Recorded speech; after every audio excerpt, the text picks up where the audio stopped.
Hi, Amar. Hi, good afternoon. Yeah, Amar, I think we can call on the. Hello. Yes, sir. Yeah, Amar, I think we can call on more guests. I mean, more participants, and we can start the session. Yeah, sure, sir. So we'll wait for 2 minutes and we'll start the session. So, dear faculty members, very good afternoon and warm welcome. So, I'm requesting everybody to ask your colleagues to join the session. So, within the next 2 minutes, we'll start the session. Thank you. So, we are live on YouTube as well. So, we're sharing the Zoom link and YouTube link onto the chat at both the places. So, please request that to join the session. So, next 2 minutes, we'll start.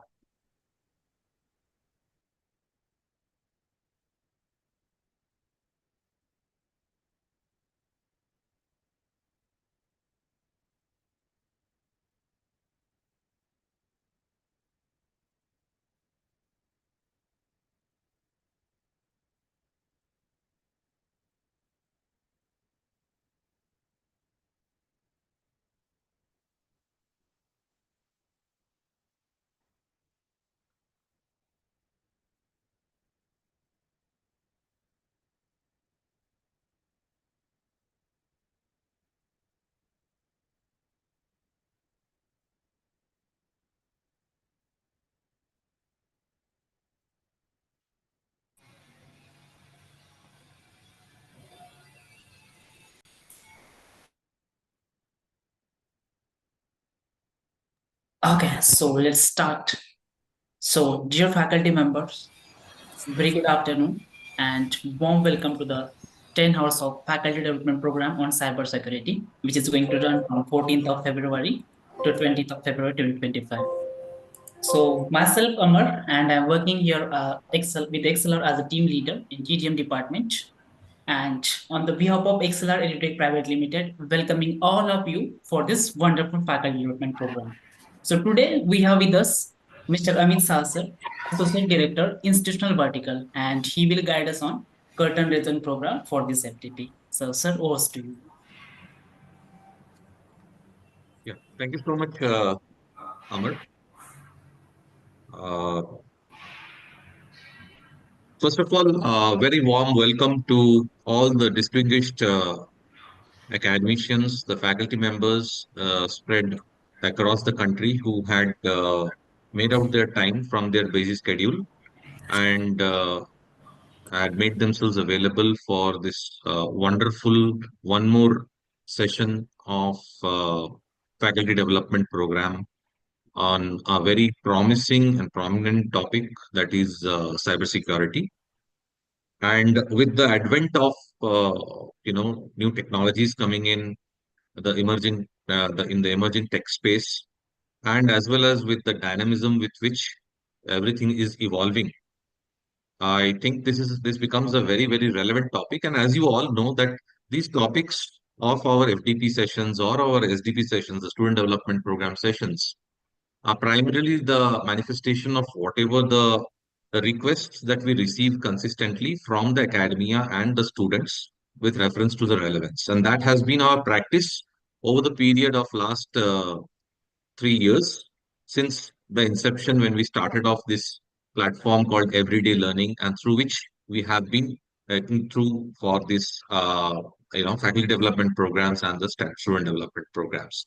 So we have a very great lineup of distinguished guests also today, coming in from the academic fraternity. And before I uh, welcome them to the stage, I would just like to quickly,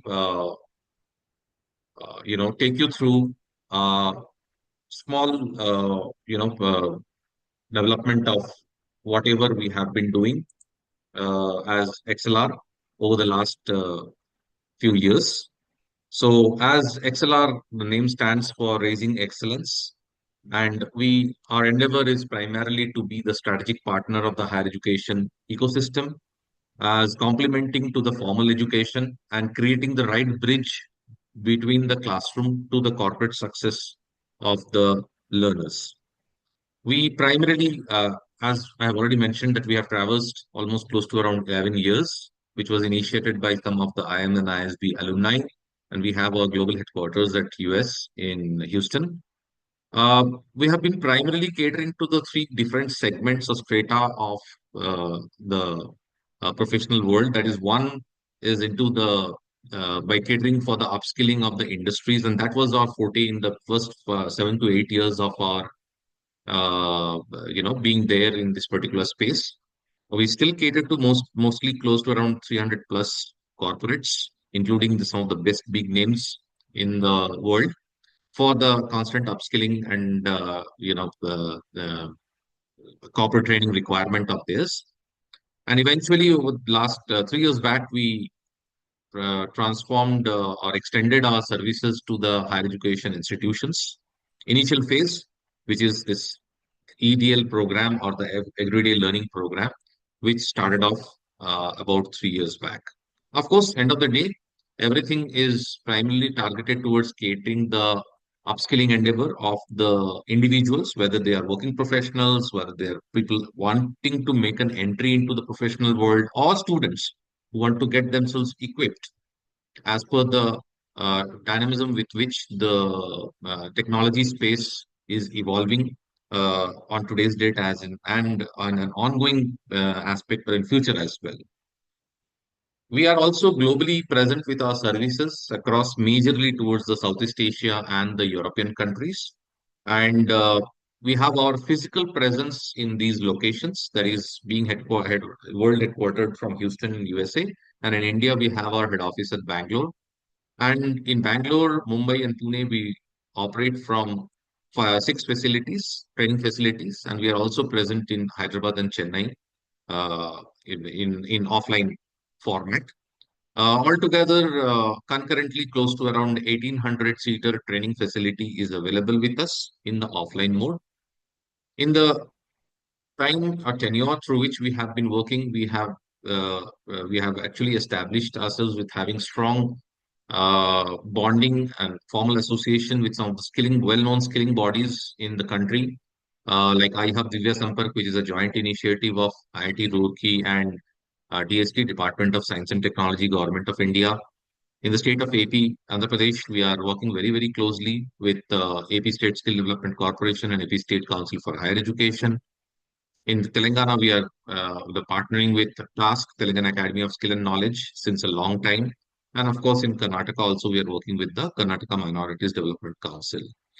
And in the higher education space, of course, which are considered to be the temple of higher education, not only in India, but worldwide. That is, we are formally associated with IIT Madras, IIT Roorkee, and IIT Bombay, and apart from BITS Pilani.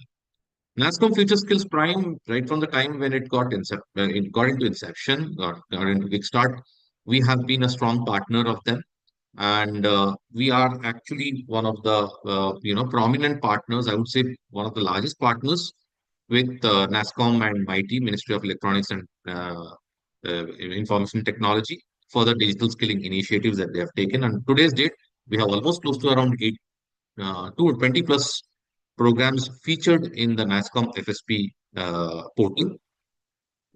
Some of the recognitions that came in based on the work that we have been able to do and consistently been doing on that with a certain level of competence.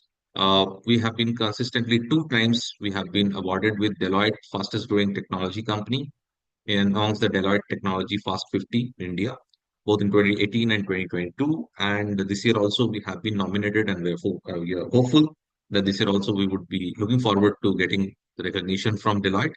And other than that, IIT Roorkee, APSSDC, and Silicon India, Analytics India, and so on have recognized our efforts.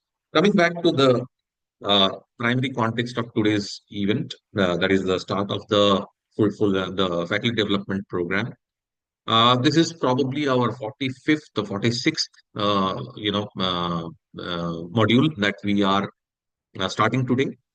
So over these years, we have been catering to more than 55,000 faculty members who have been a regular participant of our programs. On today's date, we have around 55,000 learners from the faculty fraternity who are part of this particular initiative, and they are regularly trying to upskill themselves by taking the best resources from the XLR repository. Along with it, we also conduct, I have already mentioned about the student development programs, where we have on close to around 6 lakh plus student learners who are part of this particular program. So every day, parallelly, from 7 to 9 p.m., they also undergo the upskilling on different technologies, which are typically 30 hours to 40 hours programs from Monday to Friday. And we have been also conducting college-based, specific college-based webinars and seminars and career talks, uh, we have already conducted more than close to around 600 plus such sessions. And we, as of now, we have been able to focus on close to around 30 plus technologies through this platform. Now, all this we have been able to achieve primarily because of the strong foundation and the support that we receive from the academic fraternity, that is the higher education ecosystem. And that's because of our strong bonding with, strong formal bonding through an MOU with more than close to around 1,600 academic higher education partners as being their academic partners in this upskilling initiative. And whatever we bring forth in this particular sessions are based on the learnings that we get on the different, dynamic requirements that are coming in from more than 5,000 plus recruitment partners who are associated with us, majorly in the small and medium enterprise segment. Some of the recent engagements that we have conducted are the full stack development program for the faculties of IIT Bombay on as per the Industry 4.0. And then we had conducted a program on time series analysis and predictive analytics using the tool Minitab with the usage of statistics and machine learning at IIT Roorkee. 89 research scholars were pulled in from different departments who were undertaking a program, a project for the Ministry of Defense, Government of India. And for that, we had coordinated a 24 hours of rigorous training program at IIT Roorkee campus. And of course, we have been regular visitors to BITS Pilani campus on different technologies. Last time we did it on Power BI and machine learning, not only restricted to the engineering students, but as well as it was floated across to the non-engineering students also, especially a data visualization tool like Power BI was, had seen a great reception from the students, learners from different fraternity coming in. We are also formally partners of IIT Madras, and we have already rolled out jointly collaborated certification on uh, artificial intelligence and data science and artificial intelligence. And other than that, also we are on verge of we have already signed an MOU with Swam Plus, and very soon it will be also reflecting in the portal. As far as NASCOM Association, I have already mentioned, so I don't want to delve into it right at this moment because I know everybody is more keen on getting this session started on cybersecurity, and our expert from the industry is also waiting to initiate the same. So, would like to to keep my pace on this just to give you a relevant understanding about the background of XLR. We have also been into preparing the students for the aptitude test with a rigorously built up 240 hours of CRT program and encapsulating all the areas of quantitative aptitude, logical reasoning, verbal ability, soft skills, resume builder, and so on. We did it in association with IIT Roorkee, and close to around 60,000 students joined the program, and approximately around 5,000 plus students completed the program end to end. So they got the certificate from IIT Roorkee in the 2024. And similarly, we are planning something in 2025. There are a lot of plans are there. And hopefully, with the support and participation from all of you, we would also be successful in implementing those plans. Everyday learning, I had already mentioned some of the key, highlighting factors with the more prominence in the SDP programs that we saw with a very high level of participation, which I am featuring on the screen on data structure algorithms for replacements, ChatGPT, GI, generative AI, advanced Excel, Salesforce, Pythons, SQL. We primarily pick up the topics which are more in relevance with reference to ultimately, landing up with a link to the prominent jobs that are there in the mass scale. As far as FDPs are concerned, AI and Gen AI, we see very high level of participation.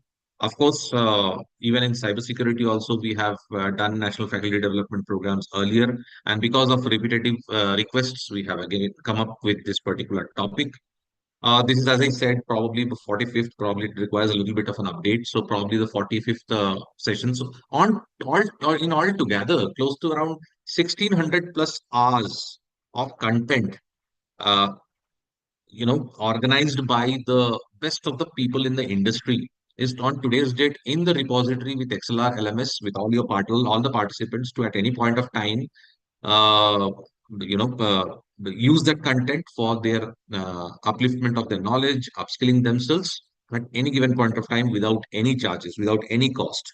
And that's what we have been the repository which we have been able to build up through this particular initiative and offered to the faculty members and the students with free of cost. Our latest intervention has, or rather, I would say,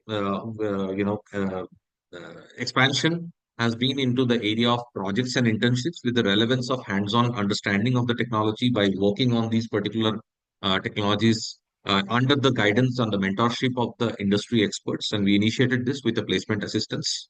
We have already we've been through with training almost close to around 1 lakh plus students in the last 1.5 years on the internships on 25 technologies to be specific on today's date, which is tenured over a period of anything between 16 to 20 weeks, that is between 4 to 6 months. And in the initial phase, we trained only in state of along with the government of Andhra Pradesh, that is through the AFSHE, AP State Council for Higher Education. We initiated during the short-term internship in 2024, and we trained close to around 18,000 plus students. Already we have overshot this number for the long-term internship, and this time we have explored into the academic projects as well. So we already have built up close to around 400 plus titles in which we have built up our capacity on providing the academic projects to the students. We have customized or curated a structure of the program which gives a high level of relevance with reference to the understanding of the domain, uh, clarity on the problem statement normally which comes in the industry, how to read the problem statement and break it up. And based on that, then they are provided with a 10 hours of hand holding on title wise by the industry mentors.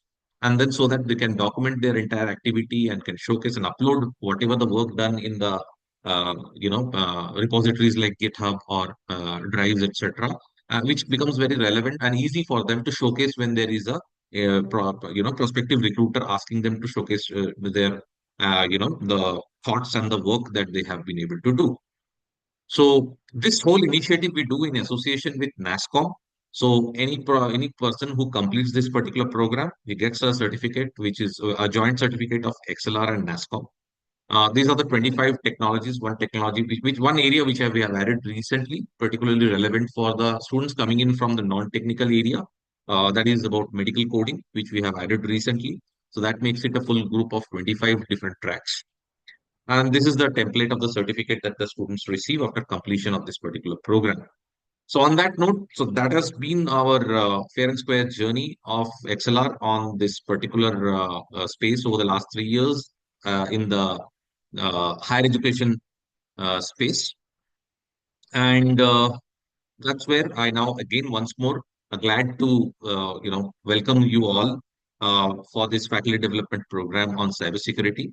And I'm really privileged to have with us, as I said, a very warm and distinguished pool of guests today. So without wasting time, I would like to uh, call upon stage the first guest from the academia, a very, very distinguished person coming in from the state of Odisha with a rich experience in the industry, being the ex-chief architect of Intel and having a rich repository of 80 plus publications, 13 patents, expertise in AI and cloud. And of course, on today's date, he handles the responsibility of the newly formed University of NIST at the city of Berhampur in the southern part of Odisha, and who is also a former dean at UPS University and Xavier University. So currently, he is handling as the vice chancellor for NIST University. He has a great social impact, being the founder of the initiative of SEEDS, SEEDS, and promotes sustainable tech education access and women's empowerment. So, sir, Dr. Priyadarshan Patro, Vice Chancellor of NIST, the stage is all yours, sir. If you can kindly share your thoughts with reference to this particular initiative of this faculty development program, the domain, and also if you can share a bit of your experience, which becomes relevant for today's faculty members to upskill themselves and being relevant with the changing technologies. Over to you, Priyadarshan, sir. Um, Thank you, Mr. Shah, and good afternoon, everyone. This is indeed a pleasure, although it's a little bit of off the cuff remarks I will make because I was not totally prepared for this, but it sounds wonderful from your presentation, what you have done. India is fast becoming a digital economy. And with that, of course, the government and the experts in our country, they have taken up many initiatives, as you all know, the Digital India, the Aadhaar, UPI, and many others. With that comes certain risks. And there are some external risks and there are some internal risks that are involved. Externally, people talk about cyber warfare or, cyber warfare and cyber espionage. Okay, so they in the modern world, and as time passes, most wars would be fought not on a physical ground, but on a digital ground. Espionage itself is a major challenge for the country. On the other side, when I visited Gujarat, the Raksha University, there is a university entirely devoted to defense, but that's internal defense, okay? So those leaders were emphasizing the importance of cyber defense to a large extent. As a matter of fact, the cyber criminals, for example, that's an internal problem. So overall, the threat picture is quite broad, and the threat surface for a nation like India, even institutions like a university, for example, are also subject to potential threats of this sort. So that's very important from a strategic point of view for the country. Another point I want to point out is that cyber security is no more limited or applicable, only to the fields of IT and computer science. As a matter of fact, it is applicable to even literature. I mean, obviously, finance and engineering, etc. So, because pretty much everything that we touch these days are either built upon, controlled by digital systems. And whenever there are digital or analog, I mean electronic systems, for that matter, you do have these challenges, but then these challenges represent obviously opportunities. These represent tremendous opportunities as career options for our students, and hence it becomes so very important for our faculty members to be, experts in this field. And research opportunities are great. When I was a chief architect for Intel years ago, one of my teams were actually building hardware systems. It's the servers which are basically you are virtualizing the security appliances. In the past, even today, companies make very purpose specific or function specific appliances or hardware things. And my team was working on using general purpose hardware techniques to provide these virtual appliances. And there we talked about SDL while designing microprocessors and servers, the security development lifecycle. It was extremely important training that all engineers had to go through. They need not be security engineers. As a matter of fact, from pretty much every continent where Intel had the presence, we were training them on the concepts of security defense, because security comes as a first class. It's actually become a first class citizen in the world of design parameters. When we are designing, architecting something, typically we spoke about performance and area, and then came energy or power that gets dissipated. And nowadays, security has become, one of those major parameters. So essentially what I'm trying to say, you software, you faculty now, of course, I wasn't sure whether it is a conference for or development training program for the students or faculty. I realized later that it is an FDP. But after all, the faculty is the medium, right? Is the guru of the students who we are preparing for the future. And whatever is important for our students is absolutely important for us. So I can go on and on, I mean, as to the importance of security, and I'm truly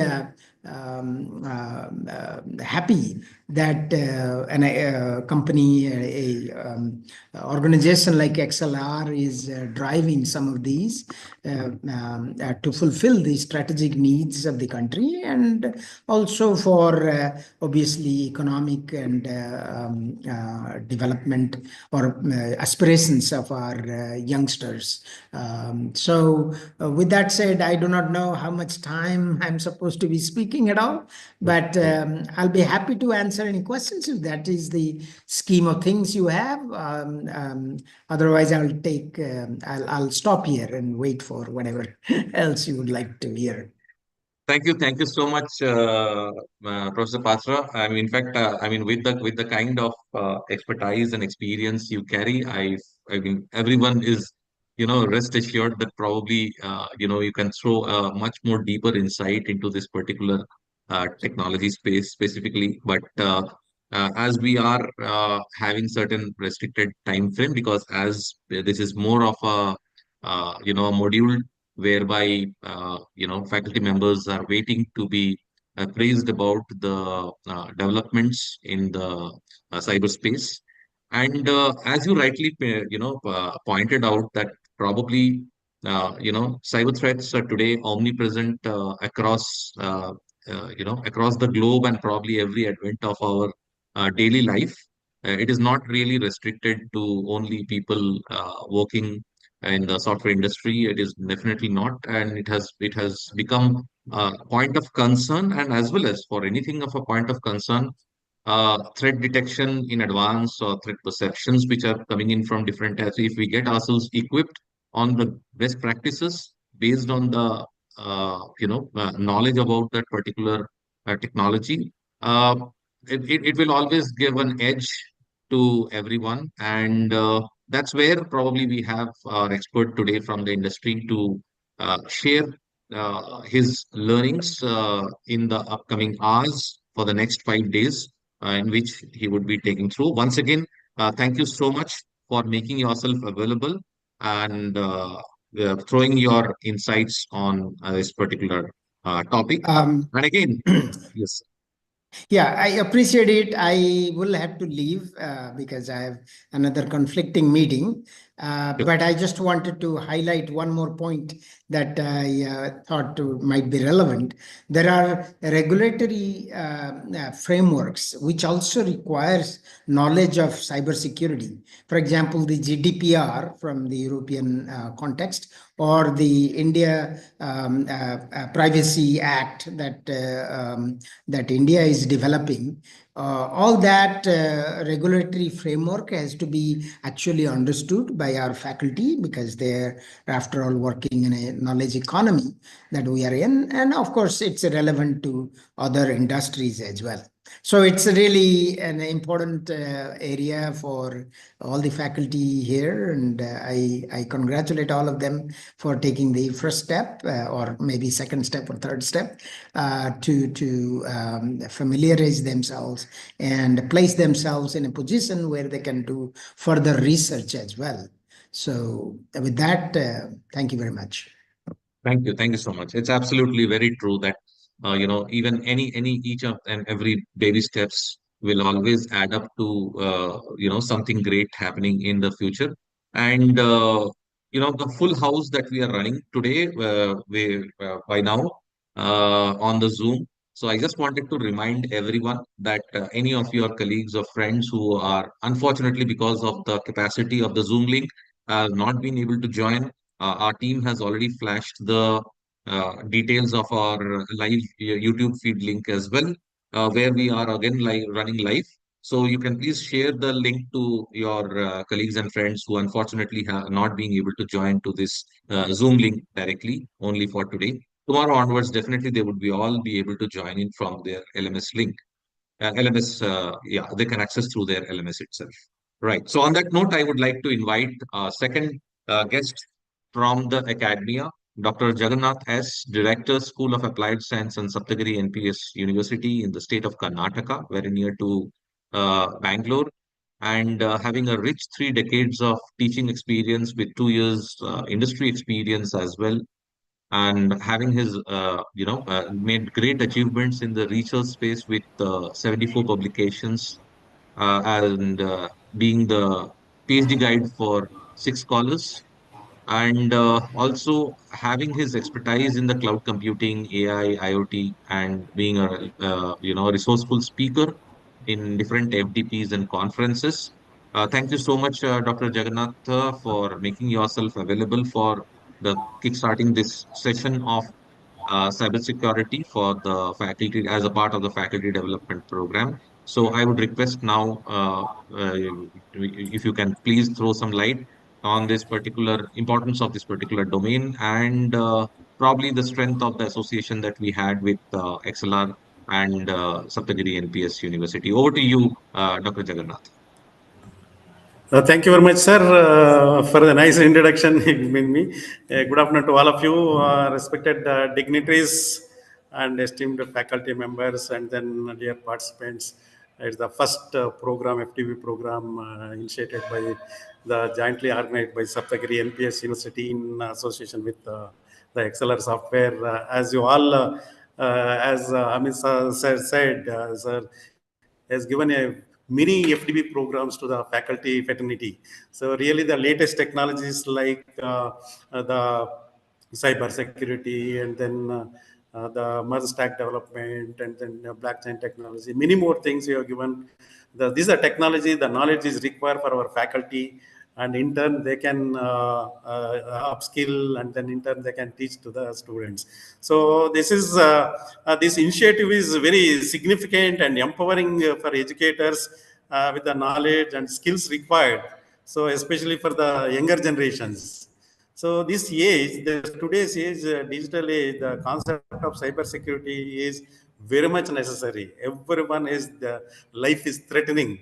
Okay, the concepts, and then the rapid the expansion of technology, the increasing reliance of digital platforms, and the rising threat of cyber attacks, protecting data system has become a priority for individuals and organizations, and also from the personal privacy to national security, cyber threats have the potential to disturb every aspects of our daily lives. Okay, so as an educators and researchers, so we have to critical role to play in forecasting the culture of cyber security awareness to all our students. Okay, it is not just about the technical measures, but about the building of resilient digital ecosystems to where individuals are equipped with the knowledge to recognize and mitigate the cyber risk. So the main role of this FDP is to the strengthening the knowledge of the concepts and threats and attacks of cybersecurity.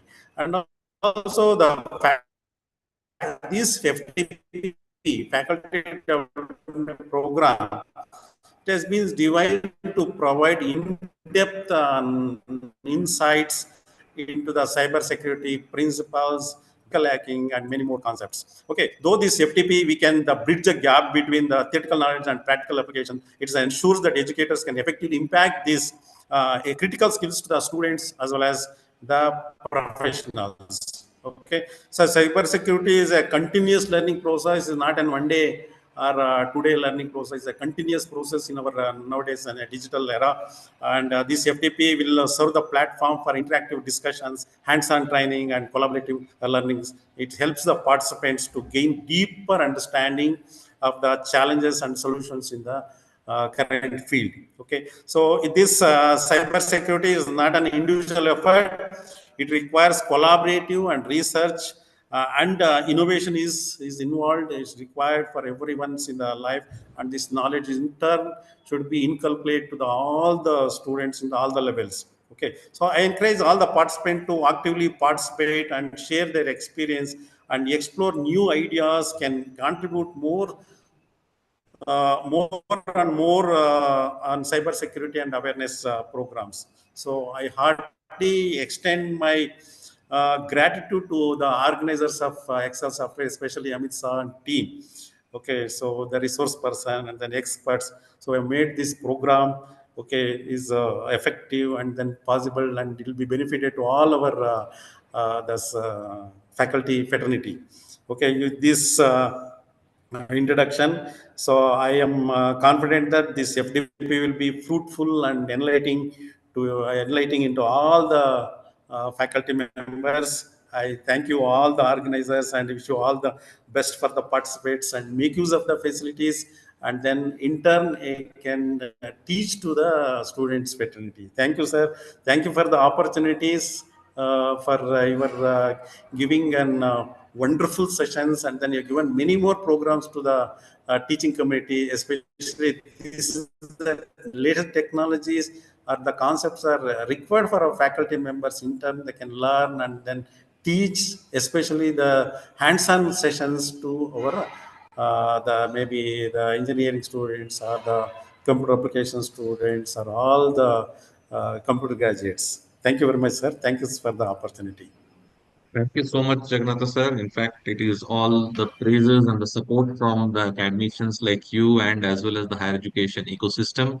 We have been able to, take this whole initiative of everyday learning to this extent, whereby in a program, in a 5 days program, we see this kind of a full house participation. And I can reassure each and every of the participant that this is not a unique phenomena. This phenomena has we had taken, our team. And I'm really, really thankful to our dynamic team to meticulously plan and execute this program, over the period of last 3 years.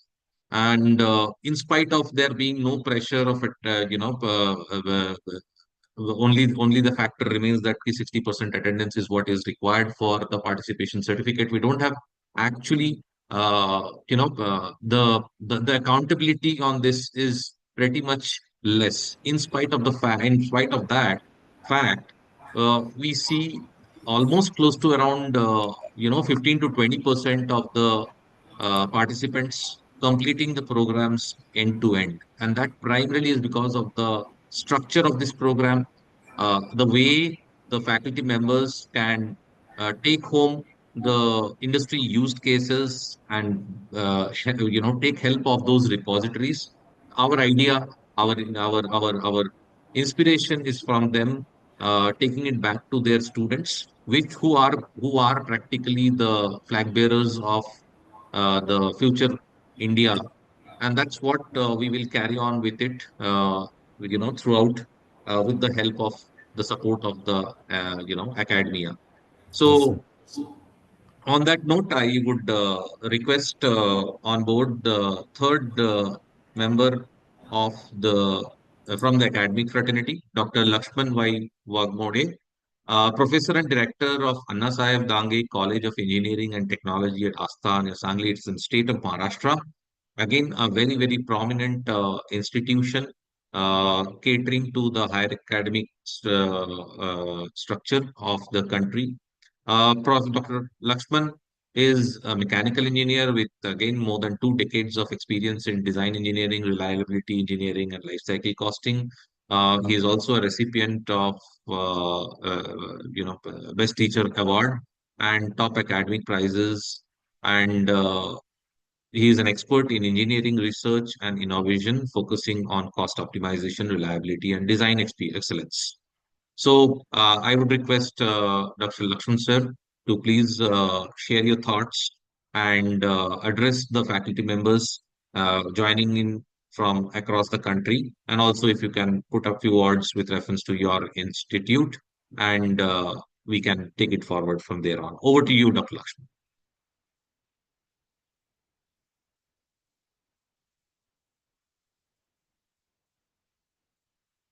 Dr. Lakshman, am I audible? Sir, I think there is some network issue with the Lakshman sir, so we're checking Okay. on.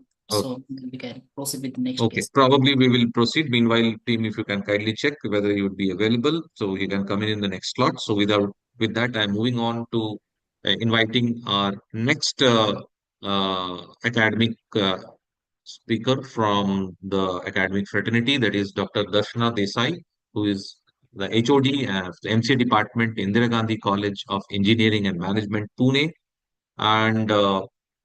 Desai has been the head of the MCA at ICAM Pune, and also is the chairman of Board of Studies for MCA.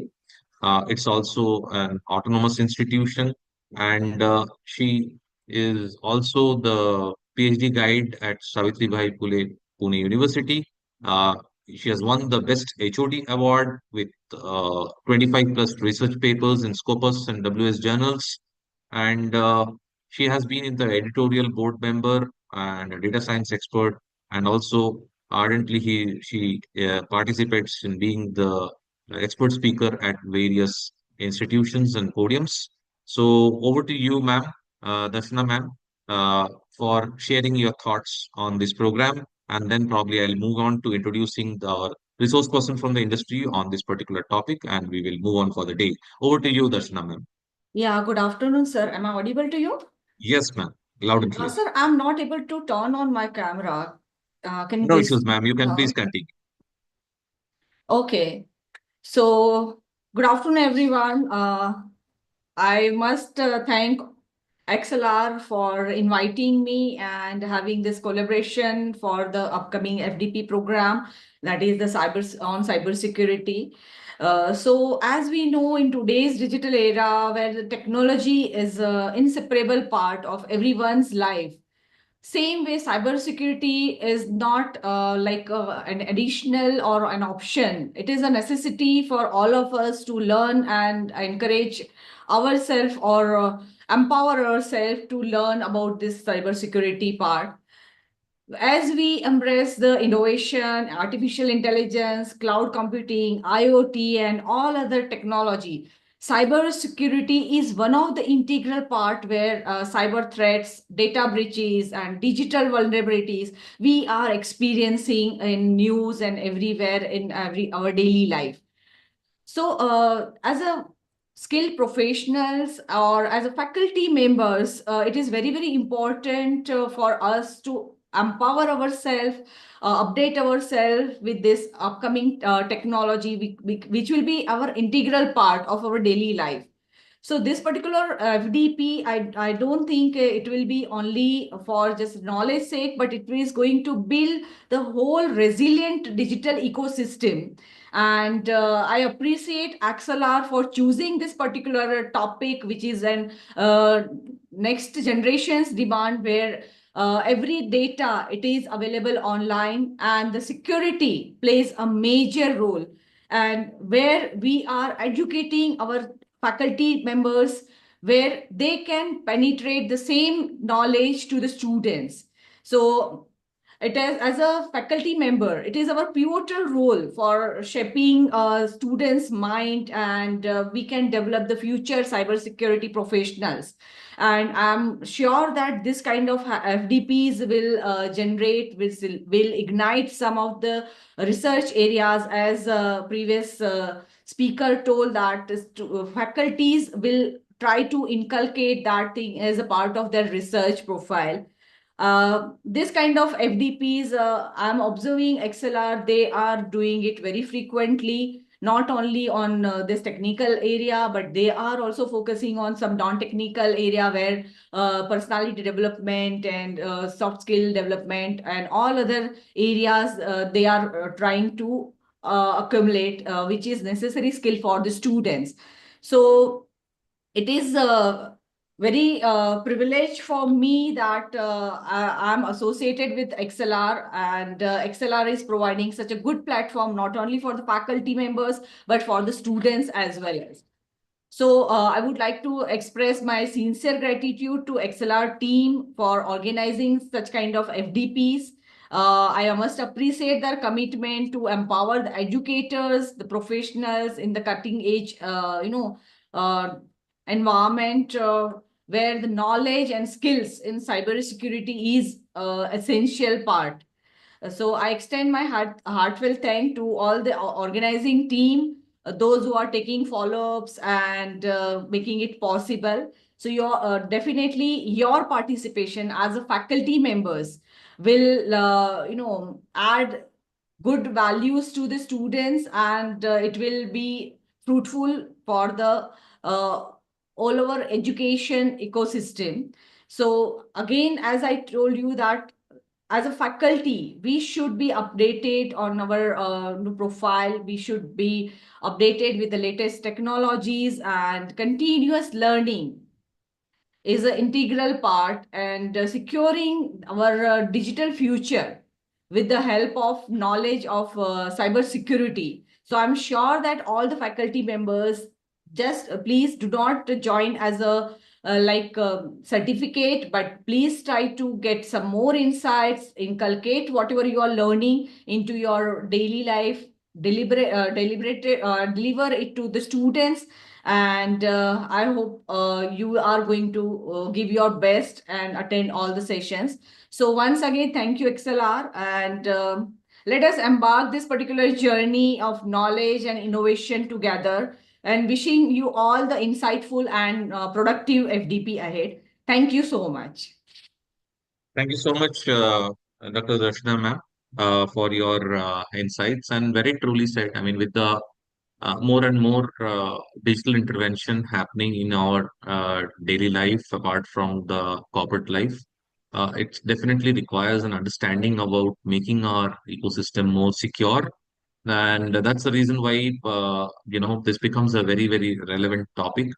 At the same time, I would also like to pass on a certain thought which, just came across that, yeah, of course, this 10 hours might not be a sufficient intervention to make a solid understanding of a particular technology. Our endeavor by initiating this kind of activities or FTP programs are primarily to sow that seed, provide the right direction, bring in that sense of enthusiasm about particular technology learning amongst the learners coming in from different space, the different experience and expertise in the academic world. Uh, if anybody is interested to pursue further, I assure you that in our LMS we have enough amount of self-paced content to explore furthermore. And of course, if you require any other support beyond that, we would be more than happy. And our whole interest initiative is more about that, keeping the milestones much more achievable, visible. That is, a 1 week milestone makes it more relevant and achievable for any participant, especially with the kind of busy schedule all of you are in. So that's the reason why we wanted to keep milestones more visible, more achievable, and complete those sessions so that we can bring in more variety at a much more higher frequency.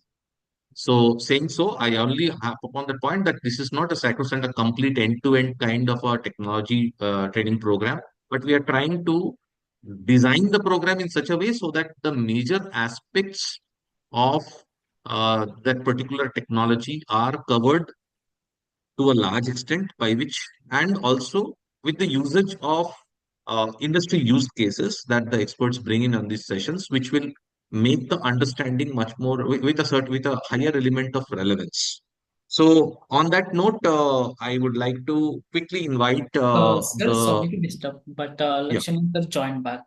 Oh, okay, fine. Yeah. So, Dr. Lakshman, sorry we missed you out, in the sequence. So, thank you so much for joining in. And I had already mentioned to the audience regarding the rich expertise and the profile that you carry. So, I would request Dr. Lakshman Vai Wagmode sir to share your thoughts very quickly before for to kickstart this particular curtain raiser program of the FDP session and cybersecurity.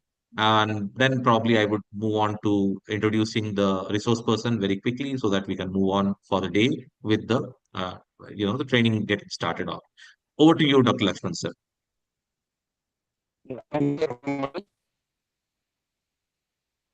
Uh, Sir, you are not audible properly. Can you once more come across? Am I audible clearly, sir?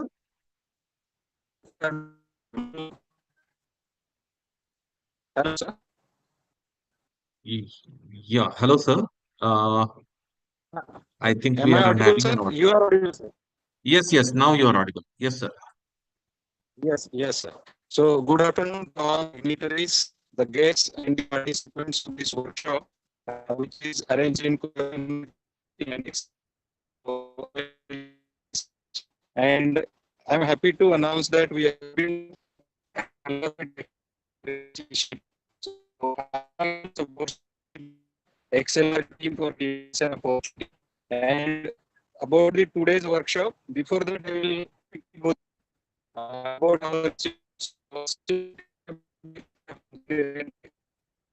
Sir, we are actually losing you out, sir. Sorry to intervene, sir. We are losing you out. We are not being able to make out. Probably, there is your audio is not coming through properly.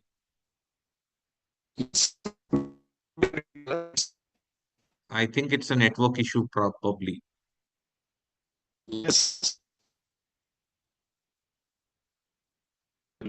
So, if you kindly pardon us, sir, because the audience is waiting. If you allow us probably to move on and let me introduce the faculty for today, and then probably if we are able to connect, then probably we can join in and you can share your thoughts, sir. Because of network bandwidth, Lakshman Yeah, sir, yeah, so yeah. we can So because of network problems, so yeah, with your kind permission, Lakshman sir, we are actually moving on because we are losing out on precious time. And so as I was quickly introducing our resource person from the industry today, Mr. Anvish Mahesh Rao, a young dynamic expert on cybersecurity with an expert within his expertise in Cisco cybersecurity support, and he being an corporate trainer over the last for more than 4 years, specifically on cybersecurity. He has been associated with prestigious higher education institutions, also taking multiple such kind of sessions with IIT Kanpur and California State University and National Stock Exchange. He is also an expert in generative AI and similar cutting edge technologies of the emerging technology space. He leads an impactful corporate training initiatives directly influencing more than 50,000 students. And delivered over the more than 1,000 plus hours of training across 50 different organizations globally. As I already had mentioned, the special focus remains to be in the area of Gen AI, prompt engineering, blockchain, and cloud computing. So, uh, Mr. Anvesh, what I would request is that if you can quickly take about 2-3 minutes to set the context first with reference to the coming 5 days. What are the areas that you would be focusing upon, and what probably can be the pointed few outcomes that the learners can expect after the 5 days of this learning, and if any prerequisite is there with reference to get themselves prepared on this. If you can just highlight very quickly in next coming 2-3 minutes, based on that, then probably we will close the curtain raiser session, and then probably you can move on to starting the technical session post that. Over to you, Anvish. Thank you a lot. I'm audible. So, Yeah, am I- yeah, Anvish. A little bit of a echo is there, but probably you can carry on. Yeah, we'll see. so thank you for giving me a good opportunity to share my experience and lots of things about cybersecurity, because cybersecurity is a one major concept in today's world where it is majorly wanted thing. Even in every single industry, few people don't know what exactly cybersecurity is.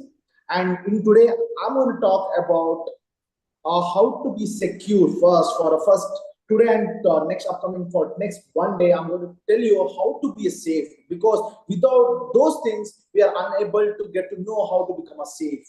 So after that, I hope lots of faculties are from higher departments like I can see from mechanical branch, computer science, cloud technology, generative AI. Oh, that's great, man. So today I'm going to share with the first 2 days with us basic concept like how to be safe, and later let's go with an advanced topic. I'm going to teach you the hands-on experience, live, how to do hacking, real world of hacking. So lots of people are excited. I can see more than 1,000 plus candidates have been joined this program. I appreciate that. Allow me 1 minute to share my screen, and let's start with a great presentations. Uh, yeah, Anvish, we will start off definitely. So before that, I need to close this curtain raiser session, so that maybe the others who are coming in from for with specified time limits, they can move out. And before that, of course, also we require to provide a very quick knowledge transfer for the usage of the LMS of XLR, which the members or the learners will be using for the attending these sessions, and also not only for today but also in the future. So thanks for your quick insight. Yes, of course, everybody is really excited about spending more and more time, quality time with you over the coming this coming week, which will be even from Monday onwards as well. So on that note, I would like to make a closure of this curtain raiser ceremony. Thanks for the patience shown by all the learners, and it's really exciting to see a full house of more than 1,000 participants in the Zoom and equally numbers in the YouTube live. So I am pretty sure that this is going to be a great time of learning for everybody. So on that note, Amar and team, if you can kindly take over and make a very quick presentation for the usage of the LMS. Please provide the LMS, Katie. And on that note, I would like to say bye to all the dignified guests who had made themselves available for this curtain raiser session. We are going to handshake with you and keep on with this collaboration for a long time. Uh, uh, uh, Experiencing our journey and learning together and creating a great learning experience for our students. Thank you so much for joining in today. Over to you, Amar and team, for providing the Katie on the on our LMS that we have for the all the learners. Yeah. Thank you all. So, dear faculty members, once again, very good afternoon and welcome to the Faculty Development Program. So I will just take 5 to 7 minutes of quick walkthrough on the LMS. I hope everybody registered for this program, and after registering, you already receive an email from our site regarding to the LMS. If you're not registered, directly join the session.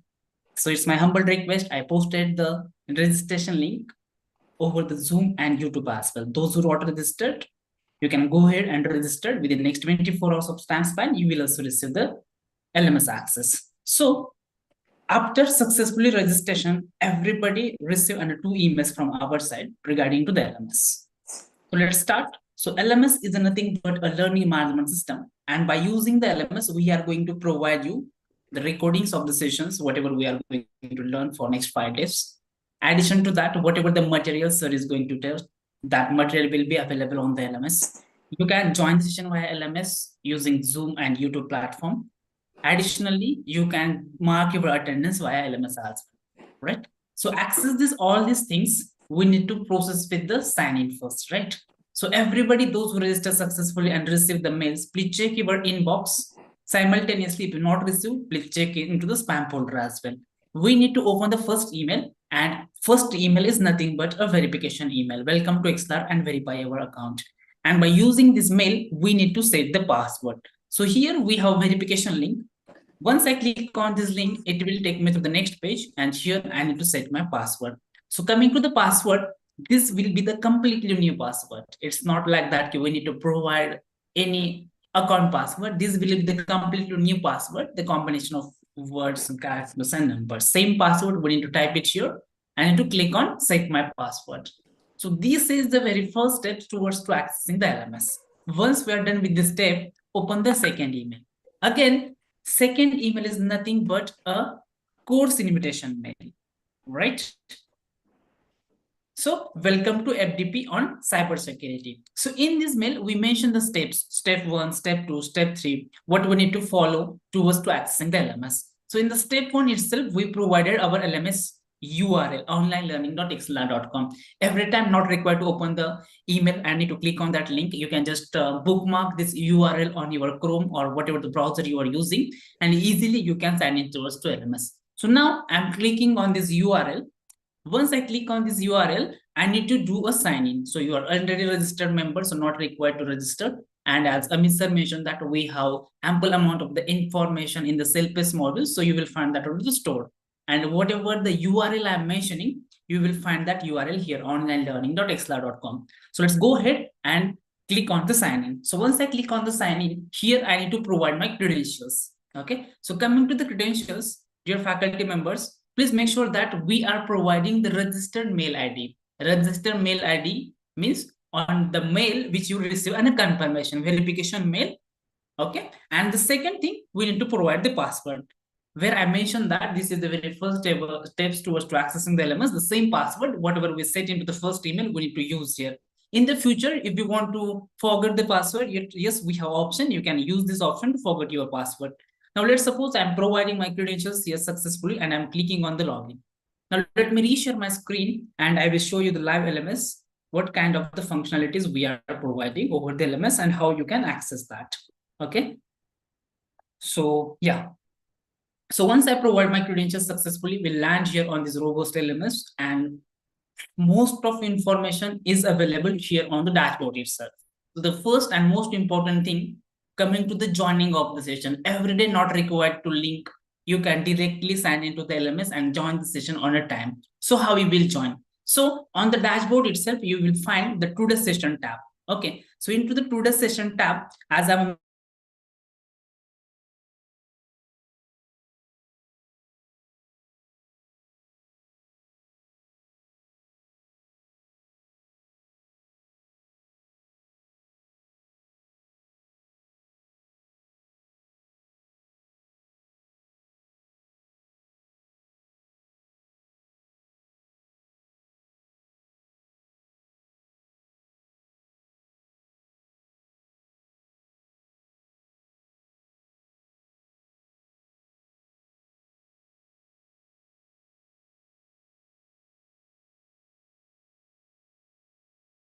I'm so sorry, there is a network disconnectivity. So I'm resharing my screen. Just a minute. Sushmita, is my voice is clear now? Yeah, it is. Okay, yeah. Sorry, participants. So we are here. Sushmita, it's clear till today's session? Yeah, yes. Okay, great. Thank you. So, dear faculty members, I'm extremely sorry. So coming to the joining session, if you check today's session tab, so in that you will find one option to join FDP on cybersecurity day 1. So day 1 to day 5, every day, sharp at 2:50, you will find the join button. And our sessions are going to run Monday to Friday. Saturday, Sunday, there will be no session. So you will not find the join button here. Okay. So if you click on the join button, it will take you through the Zoom. But our Zoom capacity is 1000, or sometime you will face some difficulties with the Zoom to join the session. So we have second option. So above the today session tab, you will find one banner called cybersecurity FDP. If you click on that banner, it will take you to the YouTube live. Okay. So if you're going to face any difficulties to join the session via Zoom, you can directly join via YouTube. And I will explain you where you will ask the question, where you will get the link, all these things. Okay. So now you can check here. I am able to see the chat box, right? Now for some faculty members, you are not able to see. If you want to check that, where you will find the chat. So you can check here, watching now stream 228 watching now, right? Beside to that, live chat option is there. If I click on that, the panel will open and I will find that chat box option. Okay.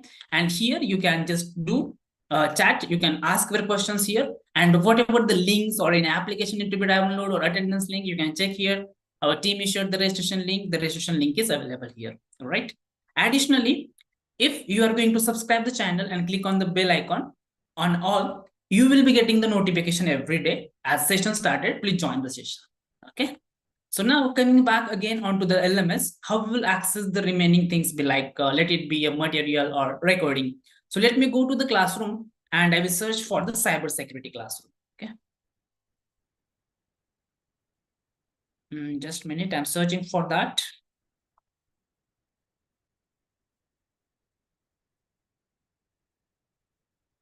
FDP on cybersecurity. So this is the classroom. I'm clicking on that. Once I click on that classroom, I will find two options. One is the curriculum and second one is the Meet. Okay, so if you open the Meet option, we have option here to join the session as well. And if I click on the month, as this FDP is planned for 5 days, you will find the 5 days schedule. Your calendar is already blocked and you again join the session from here itself. So now our sessions are going to run Monday to Friday. So Friday, again Saturday, Sunday, there will be no any session. Again 17, we are going to resume back till 20 will be the last. Okay. So in the calendar tab or in the Meet tab, you will get to know that when session is planned. Coming back to the curriculum, in the curriculum, the first option is the feedback and response. Submit your attendance here. So, dear faculty members, please listen carefully. This form is very important. So, please make sure that we are filling this form every day without failing. Why? 60% attendance is mandatory to get the certificate of participation. And this FDP is only open for the faculty members. Students can learn, but they can't get the certificate. Once again, I'm explaining that 60% attendance is required to get the certificate of participation. Okay. So now few faculty will ask me, or few faculty will say me, sir, I just registered, or we're not accessing the LMS as of now, how we can do. So no need to worry. Our team will be sharing the attendance link into the chat box sharp at 4:30. So next announcement, attendance link only open between 4:30 to 5:30 for 1 hour. The link will be active only for 1 hour in between 4:30 p.m. to 5:30 p.m. And over the Zoom and YouTube as well, you will find the link. Below that, you will find the agenda. So whatever we are going to learn for next 5 days, that agenda is already uploaded here. So you can just go through that. You will get the idea what we are going to learn. After that session recording, day 1, you can check day 1 as we are going live. The session is live itself. Okay. So you will get the same live. Anyway, you can attend the session from here as well. No problem. Okay. So, but day 1 to day 5, whatever the sessions are going to happen into the future, all these recordings will be here. And as per day, the material will be available here. Okay. I hope all these things are clear. If you have any query or question, keep posting me into chat box to me. Definitely, I will clear that. And now with this, it's already 4:10. So we'll start with the actual session. So sir, please take it forward. Thank you.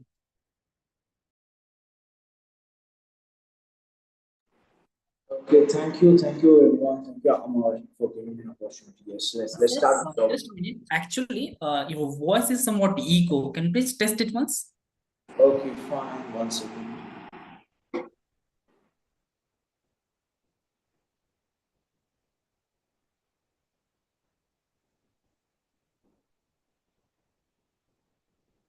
So now it's okay. We're good to go, sir. Yeah, thank you, thank you. A host has been disabled. A participant share screen. Can you please allow me to share the screen? Sushmita, to both account, like sir joined from the two accounts, please give the host access for both the account. Yeah, sure. So, not wasting of time, I was seeing the live chat. There are few students have been asking for few of the recommendation books. So, what kind of books we need to study for cybersecurity? There are lots of cybersecurity books to learn in industry, and here, if you want to go to these books, you can go through my LinkedIn, and in that I have been posted few of the books to refer to learn. For starting with the basics of knowledge to advanced level, everything is been available in the in my LinkedIn post. You can go through it and you can buy any one of the books from Flipkart or Amazon. And yes, it's very friendly price, starting with 115 to and still 3000 INR Indian rupees. So you can go through it. You can identify the books. Now let me share my screen.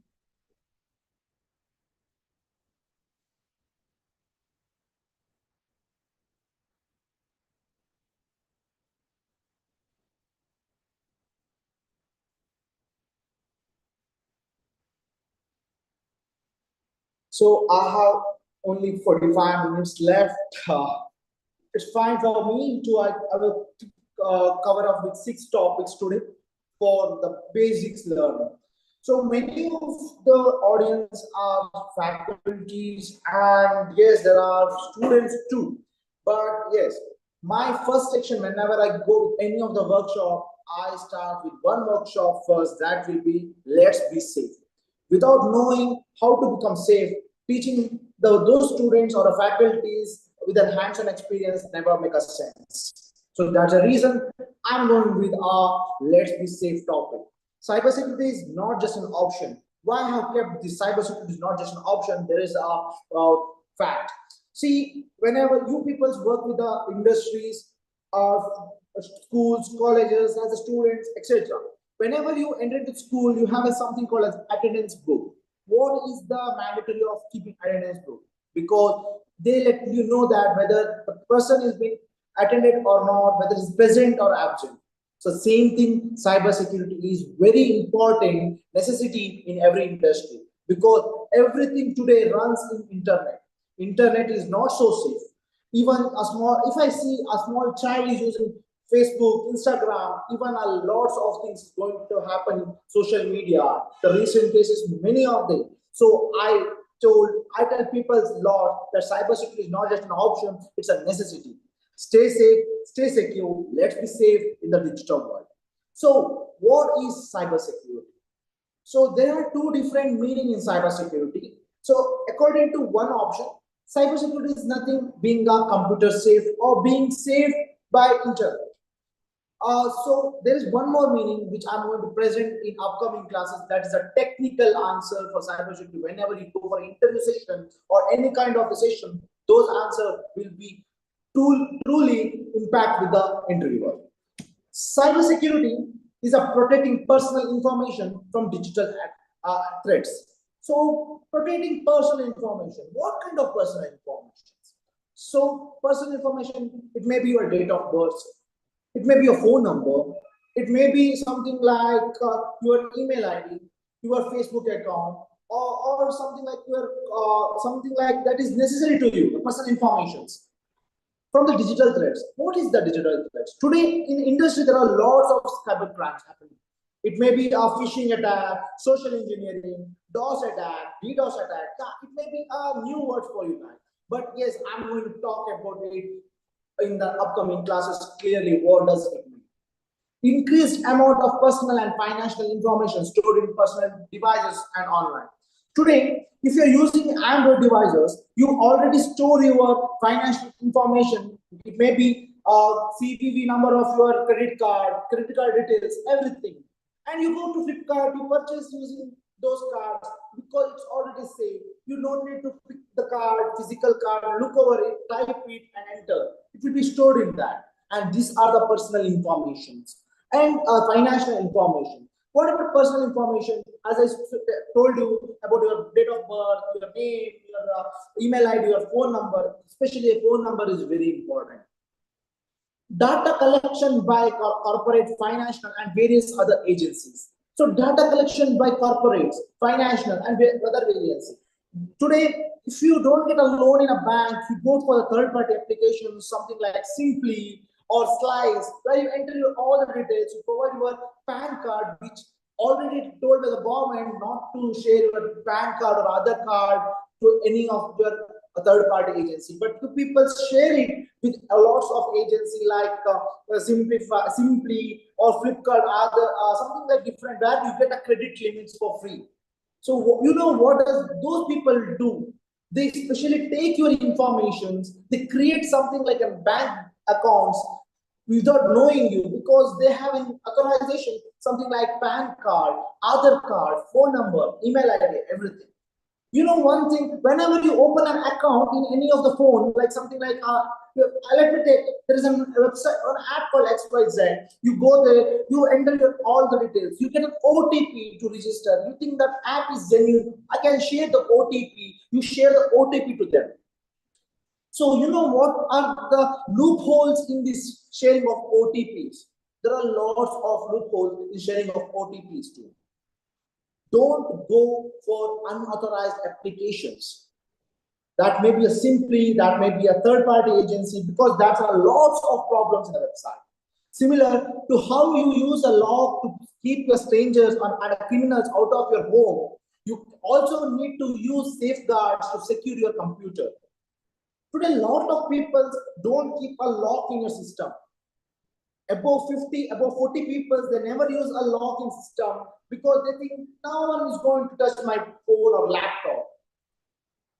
Faculties, if you are doing teaching a school or you are using any of your digital assets like a laptop or a phone, please lock it. Not only locking the phone, that doesn't mean you are safe. Whenever you click on any application, keep it as a private application. Put as something a log, it may be pattern, it may be a PIN code, it may be a password or a facial recognition. Today, AI has been generated. I hope you all know that. Using your photo, the live what video can be created, which can also unlock your devices. And one of the team members are working on researching these concepts, and surely I'm going to upload it in my LinkedIn soon. So this is an additional resources like how cybersecurity and infrastructure security agencies work. Everything is there in this link. You can take a screenshot, go through it, and learn about it. How to keep passwords safe. Many people don't know how to create a password. They keep something like, if you have a pet called something like a thing or something like called as Jack or Oreo, you keep the password as Oreo at 123. Or if you keep some password, something like you will keep a password like if your name is Saraswati, or you have a surname called as Gupta, you keep Saraswati Gupta at 123, or you add your last 4-digit number of your phone number, or you add your date of birth. That doesn't mean that your passwords are secure.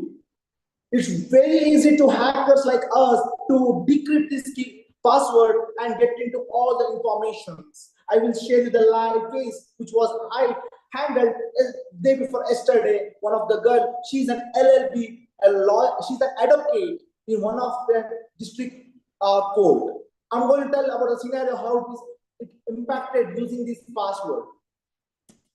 So how to keep password safe?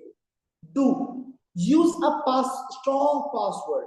Like, how can I keep the strong password? This is a lot of people ask this. So how to keep a strong password?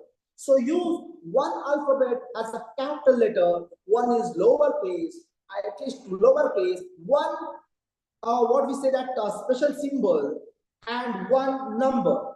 That's even though people use same thing, like you keep Saraswati as S capital and you keep special word as A, and you add one of the number like 1, 2 or date of birth. Don't do that. There are few websites where you can get a secured password. So I have mentioned two of the website. One is Bitwarden and one password, which is Bitwarden is for free, and one password it costs $36 per month. Yeah, bit costly, and we Indians never go for investment. I know everyone. That's the reason I have kept the free one, that is Bitwarden. If you want more security, there is an antivirus tool where you can buy it and you can use it. That is called as Kaspersky. And right now, after the USA configurations, they have been removed in India. Kaspersky is not available in India right now for your phone or Android or iOS. So make the password easy to remember, but cryptic enough so that other cannot guess it. Make the password easy that only you can remember it, not your son, your wife, your husband, your colleague, your neighbor, your brother. Keep the password so easy that people should not get to know what the password is about. Use a secure password manager to keep. Today we have a Google where Google stores our password for a security reason. So you can use Google also. You can, if you're using Android, iOS, you will be called as iKeychain, which is used by Apple. You can store the password there. You don't need to remember your password or type again. You just fill the name, automatically it identify what is the name and it will provide you the password. Use a secure password manager to keep a record of your password and keep them safe. Yeah, I have told you the same thing. Do not save passwords to your computer browser. Especially people, what they do is they install extensions in your system browsers and store the data. You know, keeping the extension is very dangerous. That means you are giving an authorization to that third-party application to take whatever you need from my browser. So never ever give your extension or install extension in your computer. If prompted to save password on your computer, choose the never option. Whenever you open a browser, you just enter the password. And once you create an account, you write a password, something like XYZ123 or something like that, and you just enter it. You get a pop-up. Do you want to keep your password in that browser extension? Many people provide that yes. Even I don't know why people keep it as. I never do it. You people, whenever you get that option, click on never. The thing why we should keep it never, because it won't be stored, it won't be shared. You know how much you are safe today? To be honest, being a cybersecurity expert, trainer, researcher, I am not safe because all my information is shared online. Let me take how it works. So whenever you create a Google account, you provide your email ID. To create a Google email ID, you provide your date of birth, you provide your phone number for your verifications and location too. That means you already in the scam. You know what Google do? They take the information, they supply this information to third-party agency for money. You know, did you ever got this kind of information? Whenever you think something like, today I am looking for a Maruti Suzuki shift car, and you search Google about a shift car. By tomorrow, if anywhere you go to the online, you get an advertisement of that product only. That means that Google is selling their history to the third-party agencies. Do not include date of birth in your password. As I told you before, never add a date of birth. So you think that, okay, I don't want to add my date of birth. I will add my kid or my colleague or my friends or my brother's date of birth. That doesn't mean that is safe. Because keeping a date of birth, there is a website I can give you the hint that is called dictionary, where you can identify any kind of date of birth or a password. You know what? ChatGPT also can create a possibility password of your account. If you purchase the premium version of ChatGPT, it will provide thousands of passwords. You can just drag it and put it in the box for the verification. It will do it. Do not save credit card information on the computer. As I told you before, don't keep your credit card information on your computer.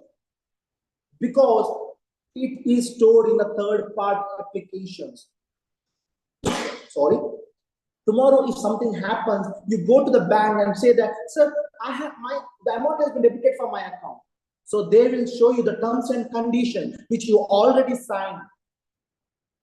So please never save the credit card information on your computers.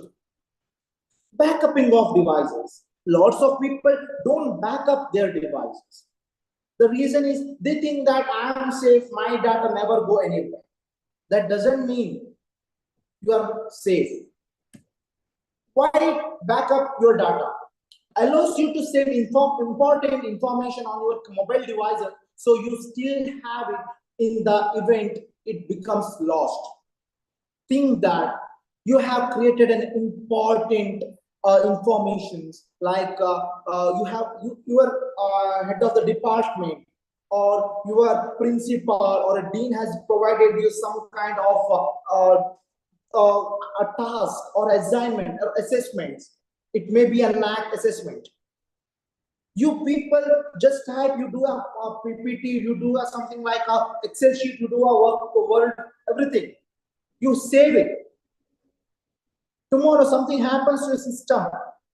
It may crash. The whole 24 hours of your hard work has the no meaning. That's the reason backup is very important. This can be useful for retrieving images, address book information, email, videos, important digital files. Even email we can back up. There is an option in Gmail where you can back up your email, the emails. How to back up your computer? I especially use what I can say that Mac has my personal devices. I use in Mac, what we will do is we go with the system preference in the logo, here the logo, and we click on system preference. We get on one of our page, and there is an option called as time machine, where you have an option just before keeping your data in the iCloud or something like that. Please keep it hard copy too. That doesn't mean go print out the details. I'm not telling to print out the details. You can use 32 GB or 4 GB of pen drive. Now there is a question. What kind of pen drive should I use? Should I use SanDisk? Should I use HP? Should I use some other brand? I prefer to use HP as my backup pen drive. The reason behind it is SanDisk is manufactured by Chinese organization. Whenever you click on, do you ever open? I hope electronics and communication faculties are here. You may know how pen drive works. Just create a malware, put it in the pen drive, manufacture it, just enter into the system. Your system will get crashed. That's the reason I would prefer not to go with the SanDisk, go with HP. Now, there is one more question. See, if I give one recommendation, there is one more question too. So, which HP should I purchase? Now, you may get what the sir is talking about. Which HP should I purchase? See, you people purchase HP pen drive in Flipkart that cost you 298 rupees for 16 GB, or sorry, 8 GB, or 700 rupees for 32 GB or 64 GB. You know what is the cost of an original HP pen drive? That cost you almost, for that 64 GB, it cost you almost 800 rupees. Thinking into the lesser price, that doesn't mean the product is original. Today, every place or every capital of the city have something called chore bazaar. The chore bazaar, what does it mean? The products have been carried out by thefted products are supplied in these industries. And here they alter the something like a product and they sell it. Even the Flipkart do the same thing. But you can't raise a complaint because your product is already delivered to you. Once you put it to the system, it starts working what it wanted. That's the reason whenever you purchase an HP product or something like a pen drive, verify it whether it is original or not. So next is how to back up your phone. So iPhone, there is an option from iCloud where you can back up your data. Yes, iCloud provided only 5 GB. You go purchase for 75 rupees INR per month, and investing for that doesn't mean waste of money. It is really worth investing for backup of your data. So if you are using Android, in Android there is an option in if you're Android 14, above 14, there is an option of backup your data. So it will back up in your Google account. Okay, that's the main thing. So this is the steps. If you're using Android, iOS, you can go with the backup needed. Go to your account, go iCloud, search for iCloud backup, click on OK, or just on it. And yes, after 5 GB, it may ask to pay. Just pay it. That doesn't mean it is not a waste of money. It is really worth. Okay. So other ways to restore your data, keep it in the cloud-based. iCloud, Google Drive, Dropbox, which is from Windows, and even from OneDrive is also from Windows. You can store it in your cloud. Save it an external hard drive. I have told you, keep it in hard drive. Utilize a USB driver. Now, there are lots of professors and lecturers and associates here. You know, when I was in the 8th semester of my engineering, there was major project where I had created something like a project, and I have given it my lecturer or my professor. He has told me to create the same thing in the CD and burn the CD. You know why that happens? Because other than whenever someone utilizes that CD, they cannot change it. They cannot modify it. That's the reason you keep the CD. Once you completed your any kind of work is done, then put your CD. Yeah, today lots of computer doesn't use CD option, because as per the generations go on, we use something like a new technology. It may be a cloud, it may be a pen drive. Now even DVDs and CDs are automatically, it's been like magically vanishing today. Good habits to follow: back up your devices regularly. That doesn't mean back up it in every 7 days. You back up every single day. Even in your WhatsApp, there is an option called to backup. Just do it. That means you are going to be backup, so that whenever the data has been deleted from your devices, you easily get into access by the backup. Consider buying more storage space so you can save more information. So what kind of thing is that? See, Google Drive just provides 15 GB of backup data to store the data. After 15 GB, it may ask you to purchase it. Right now, it's in January, you had an offer purchasing it for 25% discount. You can go and purchase on that time, and purchasing yearly is really worth. And if you don't consider that, I don't want to go with some Google because it's already full, I will go with purchasing some other thing. People go to TeraBox. I would recommend you not to go with TeraBox. Really a stupid product in an industry. Lots of ads and lots of things are going to happen in TeraBox. There are, if you think that, so there is one more option called as GeoCloud. Do you think that Geo is an Indian brand? I appreciate that it is made in India product, but that doesn't mean that you are not safe in that, because Geo products are manufactured in China.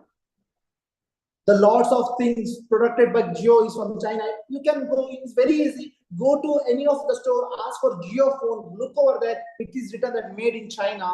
Today, I even have few of the products of Geo. That is something like Geo, we call as hotspot.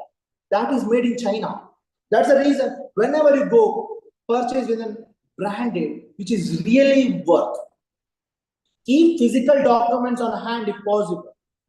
Once after work is done, if it is very important, then keep it physical.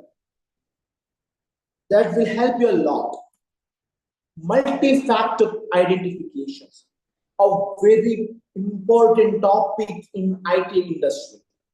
what is multi-factor authentication or multi-factor identification, MFI or MFA.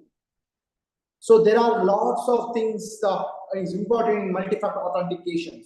Multi-factor identification authentication allows you to protect your sensitive information, adds layer of security to your account secure, important apps on your devices. Think that you have created an application, you have created an account in a Facebook. You just kept your name, password, and done. That's it. If you don't have a two-factor authentication, tomorrow someone starts cracking your password and enter into the system. Facebook doesn't help in that case, or any of the application doesn't help in such cases. So they already provided something called as two-factor authentication that is already available everywhere. Like if you're using Facebook, Instagram, Facebook, and WhatsApp are under Meta. Meta is providing two-factor authentication today.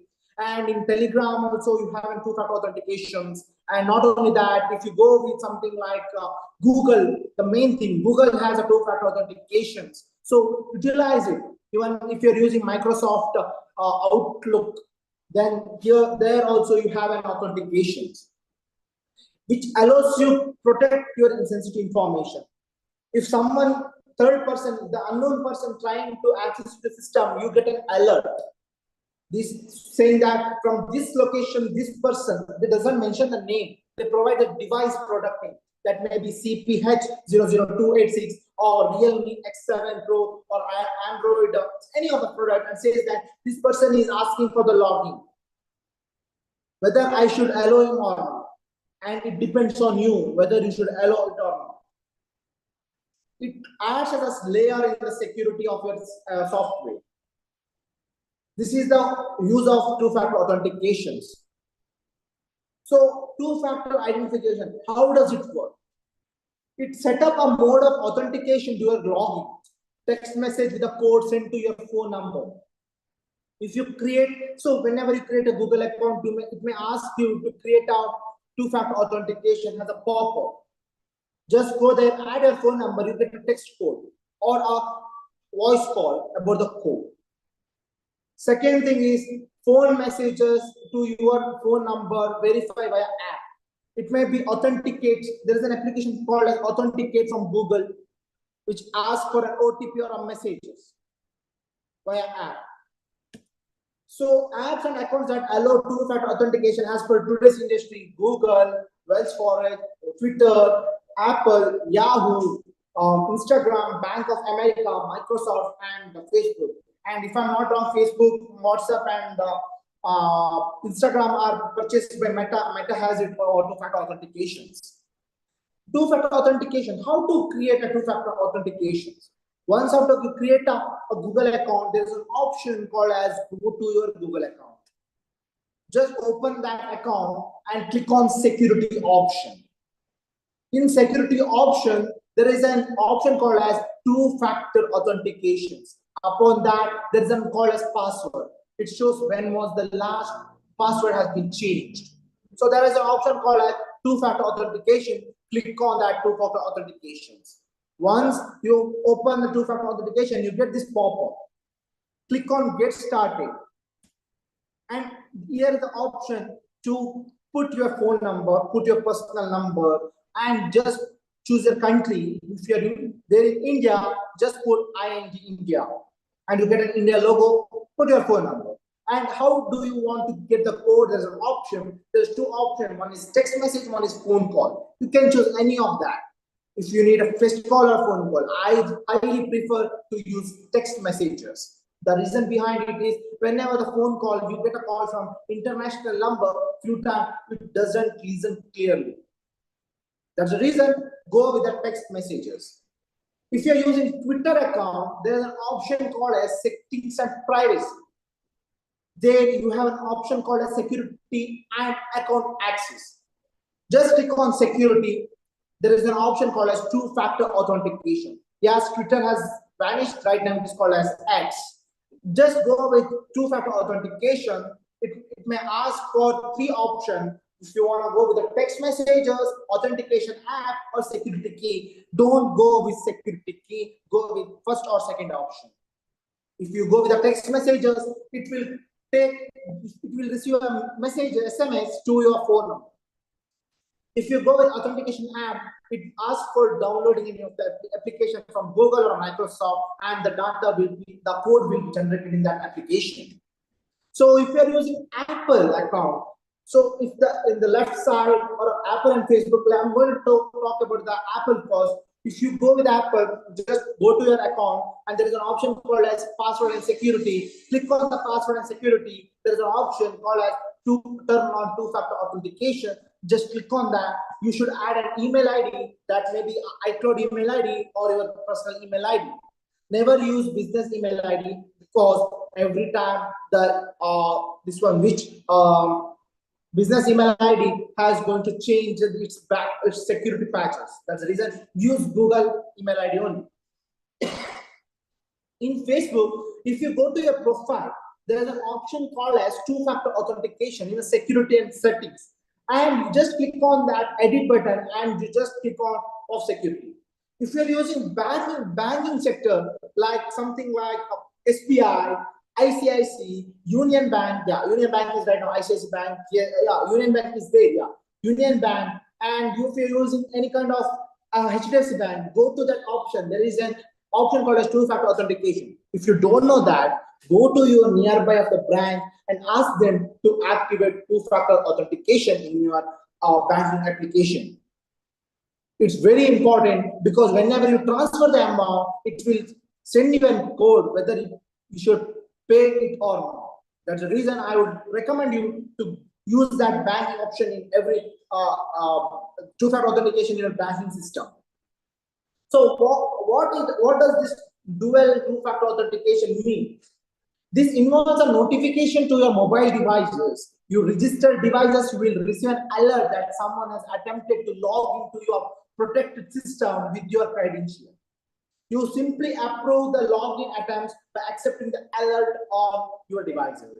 I have told you. So why is this important in IT industry or in your devices, your personal devices? Because if someone tries to get into your device, your accounts with your credential, then you get something like an alert saying that this person is trying to log in, whether you should approve it or not.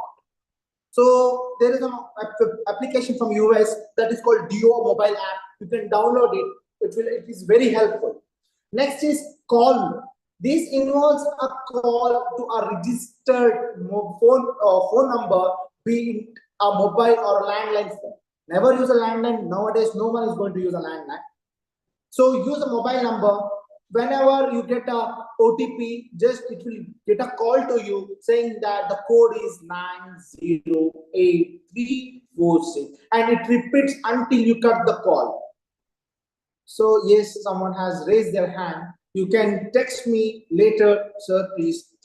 There is an option called as passcode. If you are using iOS, there is a passcode, a code supplied by the Duo mobile app or sent via text messages to your registered mobile phone. Simply type the supplied code into a login screen to complete the login process. That means whenever you go to that application to install, or if you're going to get into the login access, it will help you to get a pop-up in your email ID. So now you ask, sir, I lost my phone where I had a two-factor authentication in that phone. So what can I do? So whenever it happens, there is an option called as a recovery phone number. It may be a friends, fathers, mothers, husbands, wives, any of your number. The OTP will go to their phone number. Got it? That's the reason we use passcode. See, don't worry about if your phone has lost or something like that. It's very easy to recover the data, or you can use two-factor authentication there too. Summary of this multi-factor authentication is nothing such as helps add an extra layer of security for personal, private, or sensitive information on your accounts. Even if people steal your password, they don't able to access to your account, they can't authenticate themselves, because who has the authority to approve? You has the authority to approve. Next comes up-to-date software updates. Lots of people don't update their devices. They think that we are doing it, update is no such use. Younger generation, they update their device because to get new features in the system. But the old 90s, if I call 90s, not above 1990, I'm telling about before 1990. 90s people, they never update the system. They think that what is there to update? The same features, same thing is going to happen. But updating your devices will also help your privacy.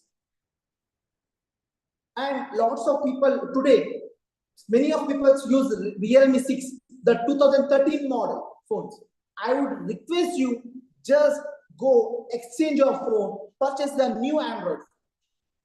The reason behind it is because it's a very simple answer. If you use older device, you are easy to become a victim for a cybercrime, because your old phones like 2013 phones has only 4 years of update. What happens here? 4 plus 2 years of security update. That means that only if you purchased your phone in 2015, that means in 2022 you have only a security update. After that, even the manufacturing company is not responsible, or any of the person is not responsible for that. That's the reason, purchase a new Android devices if you have an old one. Exchange it, get in a good valuation in Cashify, and purchase the new Android devices. So why update your software? Our devices, it may be a computer, phone, tablet, etc. Not only the exchanging of the phone, I'm telling, the computers too. Many of the people today use Windows 7. There is a lot of problem in Windows 7, Windows XP, because Windows XP is very easy to hack, which I'm going to teach you in the live session of our upcoming class that will be on Wednesday. I'm going to share you the live Windows hack. That's the reason Windows 7 and XPs are not safe. Change it, whether you go with Windows 10 or Windows 11. That's the best option to have. Our devices contains a tons of information about our online activities, personal information, and financial information. If you're using phone, you use Google Pay, Phone Pay. Yes, Google Pay. Lots of people, they ask which banking application you use. You people say, I use Google Pay. Then if you ask me, I say I use Apple Pay, or I say I use Google Pay. That doesn't mean I'm safe, because however you provided all the information about your personal information to Google, and you also provide your banking things to the Google. Tomorrow, someone hacks into the Google server room, your all information is going to be publicly available. In the dark web, we get lots of information. That means that means I'm not using dark web. It's completely illegal using dark web in India. Any of the country using dark web is very illegal. Okay, sure. I'm going to share my PPT by end of the day to the associate members. You can go through it. No worries. The operating system in our devices have built-in functions to prevent attacks. See what happens if you are using Android 13.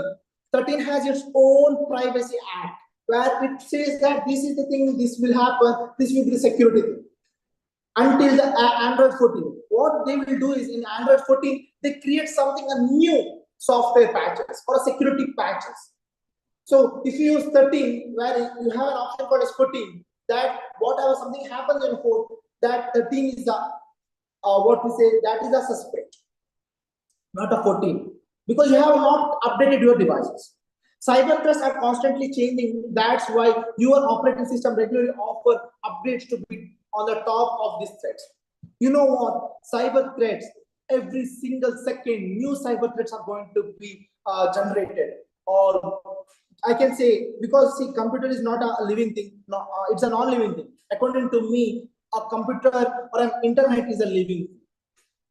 we people starts providing information, it generates. Now today, artificial intelligence has came where whatever human thinks, AI thinks. It's very easy. Where we are using to create some applications, we are using lots of data to create. Artificial intelligence like ChatGPT or Bing or we call as Copilot from Microsoft, and Google had its own artificial intelligence. It was creating a product or your project within a minute of time. It's going to create. That's the reason whenever cyber threats are constantly changing, you need your operating system to be updated. Overall, cyber updates repair security holes that have been discovered are fixing or removing computer bugs. You know what? Whenever you update your phone, it asks for reboot. Did you ever think about that? Why this reboot asks?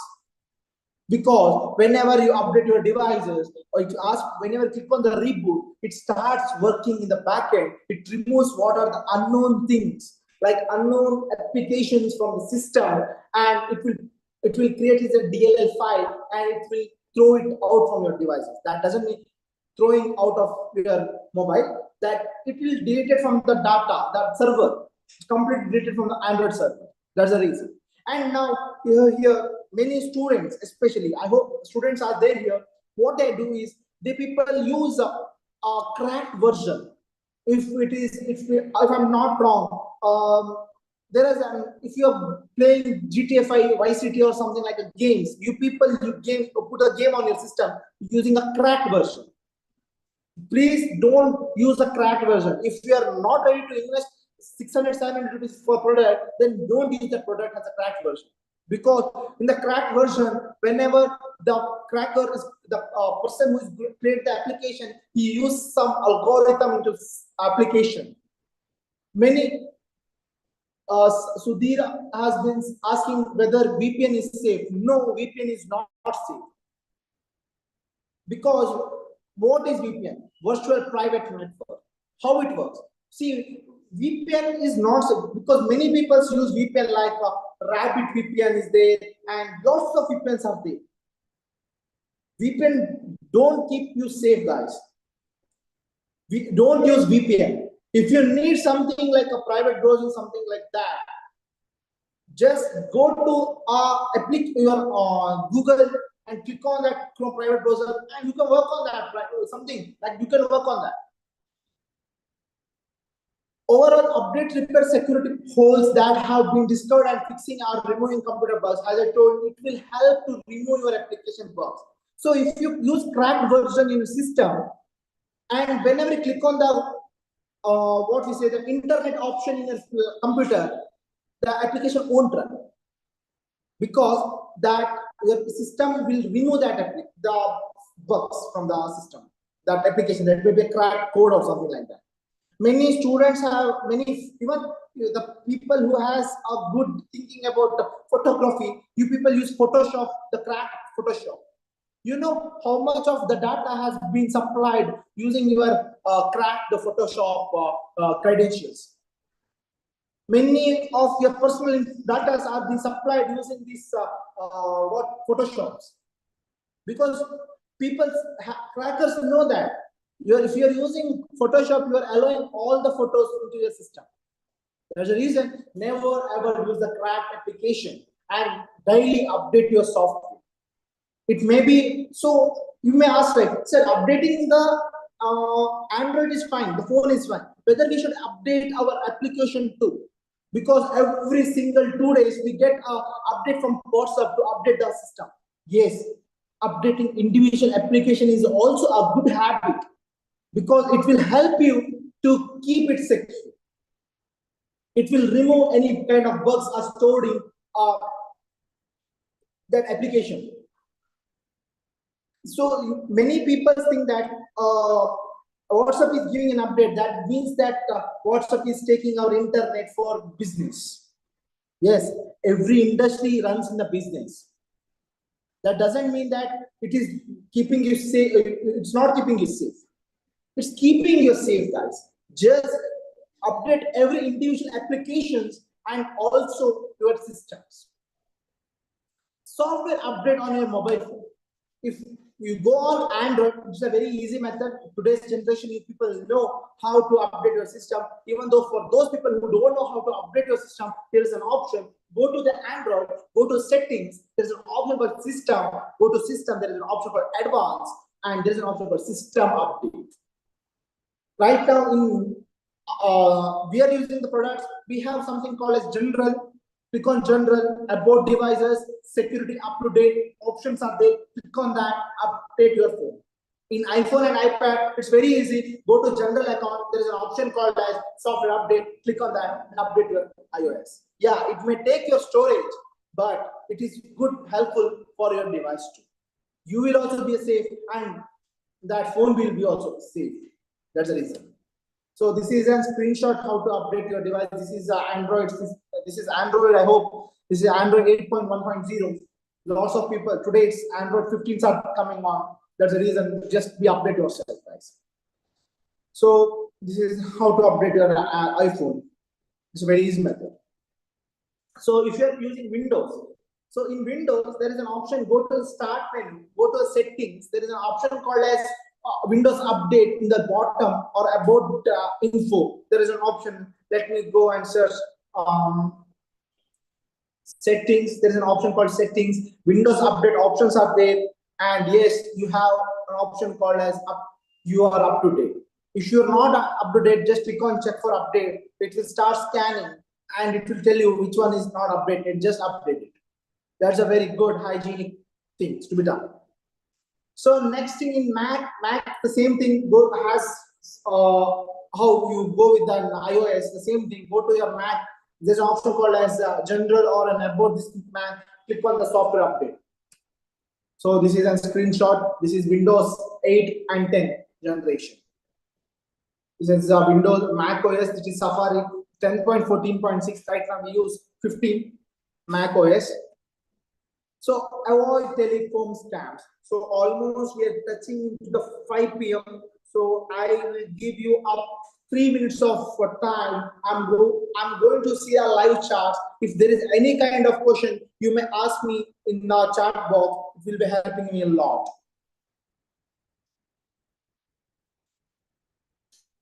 So is there any kind of questions? I'm looking into the YouTube also. If there is any question, you can ask me.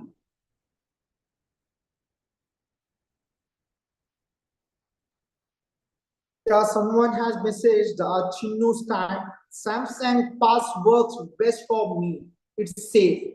So Samsung Pass, that they use Knox as a security patch. That doesn't mean you are safe in the Samsung product.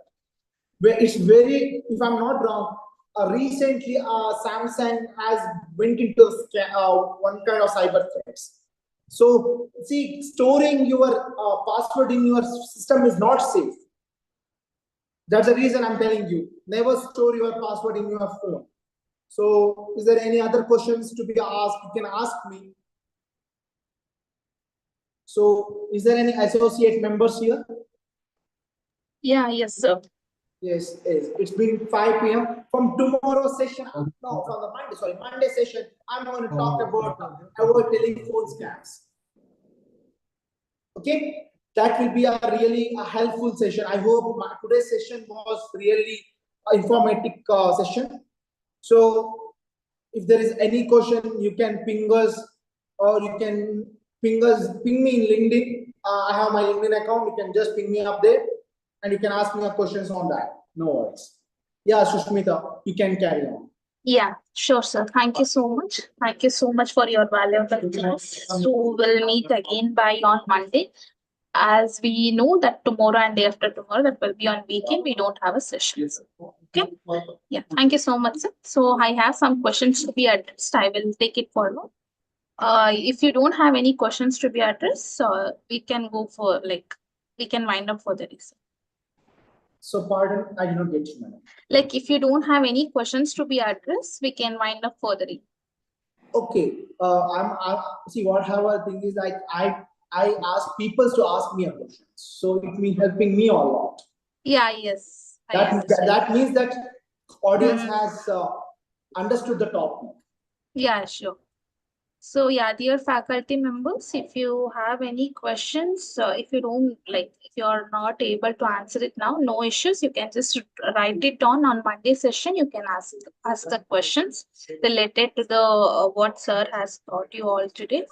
Okay, yeah. So like I know you all have a doubt related to the LMS and also the certificate. As Amar said in the first, like above 60% of attendance is very mandatory to get a certificate. So as we already informed, every day in every session we are sharing the attendance link in a Zoom chat and also the YouTube chat, and also it will be available on LMS dashboard. Okay.